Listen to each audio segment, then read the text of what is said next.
it's me, MC of Healthy by George.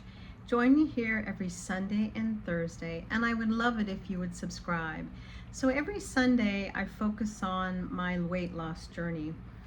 Today, I'm continuing to do well, although, the interesting aspect that came up during a discussion with both my nutritionist and my endocrinologist is that sometimes when you're at a certain dose, that some of the effects of the drug could become static or would wear off.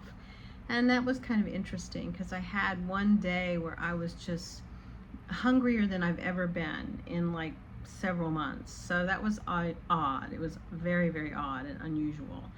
So I guess this whole process of using the drug that slows down your gut, but it also does something to how we think about food and that craving area in our brain, because it was very interesting. I was reading an article today where a couple of researchers did a very large chart review looking at many, many patients who were diabetic, overweight, and also smoked.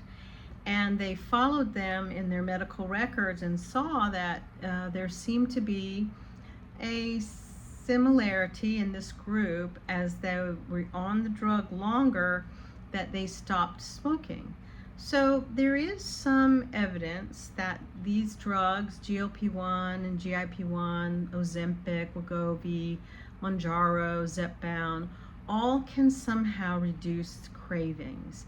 And I think it's a fascinating area for us to look at for this drug, because I think for many of us, or I don't know, for myself, I know, we do have cravings. I have cravings. I think cravings are about, and they're not even, I think they're not cravings that are related to the actual food itself, but more an emotional state, maybe boredom, maybe, frustrations or angers, or an old way of coping with emotions when you don't have a new way. And so looking at how we can do lifestyle changes while we're losing weight is critical. And I know that's something that I'm really making a point of doing by incorporating an app that I log into every day, measuring and tracking certain things about what I eat and my daily weight, although, I think some people think weighing every day is not useful. And basically just being engaged in my lifestyle of how I move and function and eat, because to me, it's all of those things that are going to be what helps me stay healthy as I get older.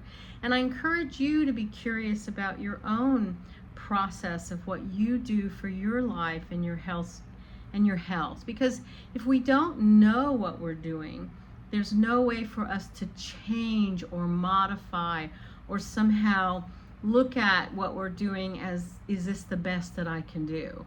Or is there something I can do on very small steps, like we were talking last night about the Atomic Habits book, that amazing book that talks about taking super small steps to incorporate new behavior. And it truly takes that, because modifying behavior is one of the most difficult things that we face as human beings. Once we've learned something or do something in our behavior, it's very difficult for us to change it unless we're super, super intentional. So I'm working hard to change some of my behavior. I think the other thing that's coming up is this whole issue of access to these drugs. I know in February of 2025, they're preparing to determine whether they're going to put these drugs on the Medicare approval list. And I think many, many people are looking at this because of the sheer cost of having these drugs paid for, either by insurers or by ourselves, that it really is quite a challenge. And to me, it's like, why are the drug companies charging Americans in the United States the highest amount for us to access these drugs than any place in the world? So it seems rather unfair, and so I wish there was some way for there to be not such a glut of greed, because these drugs are really, really popular and they're these are increasing the coffers of funding in these pharmaceutical companies in the billions. And because this drug is being seen as something very, very promising, not only for weight loss and diabetes, but there's a cardiovascular improvement, there's kidney improvement. As this new author has said, it could help people stop smoking.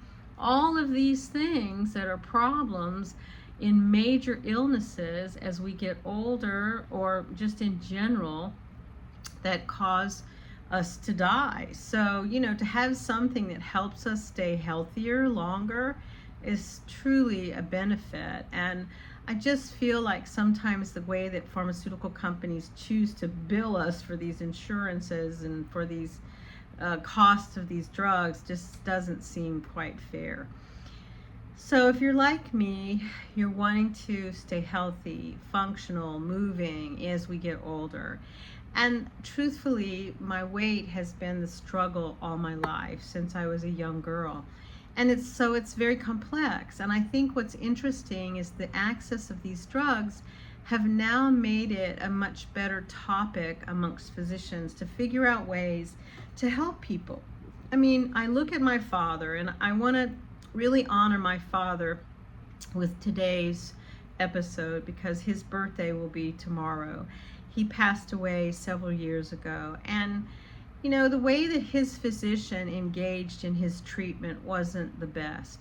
He kind of let my father just be non-complacent and non-compliant about his diabetes.